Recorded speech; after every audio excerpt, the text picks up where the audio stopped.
მოსამართლე თამარ მახარობლიძე წუთი-წუთზე გახსნის 13 ბრალდებული სხდომას და გახდება ცნობილი, რამდენი პირი დაესწრება ამ სასამართლო პროცესს, რადგან ბრალდებულების ნაწილმა წინა სხდომაზე პროტესტის ფორმას მიმართა და განაცხადა, რომ არ სურდა პროცესში მონაწილეობა. რაც ეხება მტკიცებულებებს, დღეს პროკურატურა მოწმეების გამოკითხვას დაასრულებს. კონსტანტინე კერესელიძე, ეს არის საქმის მთავარი გამომძიებელი, რომელსაც მოუწევს, რომ სხდომათა დარბაზში ბევრ კითხვას უპასუხოს. ეს არის ის გამომძიებელი, რომლის სახელი და გვარიც ასევე ფიგურირებს 8 სინდისის პატიმრის საქმეში. ის სასახლის ღობის საქმის რამდენიმე ეპიზოდზე უკვე გამოიკითხა, მაგალითად გუშინ მისცა მან ბოლო ჩვენება და თავდაპირველად აღნიშნა, რომ სასახლის ღობე იყო დალუქული, თუმცა შემხედრი შეკითხვების დროს გამომძიებელმა განმარტა, რომ მოცულობიდან გამომდინარე ვერ მოხდა სასახლის ღობის დალუქვა, ამავდროულად ბუნდოვანი იყო მისი განმარტებები კამერებთან დაკავშირებით. მან სხდომათა დარბაზში თქვა, რომ კამერების ნაწილი მისი მოთხოვნის შესაბამისად არ მოიღეს და საქმეში არ ჩადეს სასახლის ღობის შიდა სივრცეში არსებული კამერების ჩანაწერები, რომელიც საქმისთვის ადვოკატების განმარტებით მნიშვნელოვანი მტკიცებულება იქნებოდა. სწორედ ამიტომ ამ შინაარსიდან გამომდინარე ექნება დღეს დაცვის მხარეს კითხვები მთავარ გამომძიებელთან. ადვოკატები განმარტავენ, რომ საქმის დასკვნით ეტაპზეც კარგად გამოჩნდა ის, რომ ბრალდების მხარეს განსასჯელის სკამზე მყოფი პირების წინააღმდეგ მტკიცებულებები არ აქვს.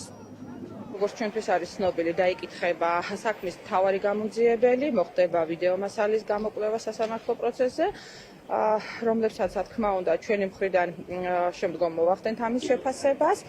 თუმცა წინა პროცესებმა დაგვანახა ძალიან ცხადად, რომ ის ყველა მოწმე, რომელიც ბრალდების მხარეს სასამართლო პროცესზე წარმოადგინა და მოხდა ჩვენი მხრიდან მათი დაკითხვა, თუ კი იქნება დამოუკიდებელი, თუ კი იქნება სამართლიანი და მიუკერძოებელი სასამართლო, მოსამართლე აუცილებლად აღნიშნული ბრალდებულების მიმართ გამოიტანს გამამართლებელ განაჩენს. ორი ურთიერთ გამომრიცხავი პასუხი გასცა ჩვენმა პატივცემულმა გამომძიებელმა. რა თქმა უნდა, აღნიშნულ საკითხს კვლავ ჩავშლით დღეს დაცვის მხარე, კვლავ იქნება მთელი რიგი კითხვები ამ პიროვნებასთან დაკავშირებით და დაველოდებით მათგან მიღებულ პასუხს. ჩემ დაცვის კითხვებთან საბაკორძაიასთან მიმართებაში კონკრეტული არც ერთი მოწმე არ არის, რომელიც მიუთითებდა მის რაიმე სახის დანაშაულებრივ ქმედებას, ასევე ვაპირებ დღეს ვიდეო მტკიცებულებების გამოკვლევას, რაც ასევე დაადასტურებს, რომ საბაკორძაიასთან შერაცხული ბრალი არის აბსურდული. და არანაირი მტკიცებულება არ არის მის მიმართ, რომ დადგეს გამომტყუნებელი განაჩენი. ხდება თუ არა ეჭვი, რომ განზრახ არ ჩადეს კამერები საქმეში? მაგ საქმესთან დაკავშირებით, ის როგორც ღობის გადანგრევასთან, ასევე დანარჩენთან დაკავშირებით ყოველთვის იყო კითხვები, თუმცა ეს კითხვები ისევ პასუხი გაუცემელი დარჩა. ნახავთ რა ჩვენებას მოგცემს დღეს და ამის შემდეგ ჩამოყალიბდება მის მიმართ სამომავლოდ კითხვები.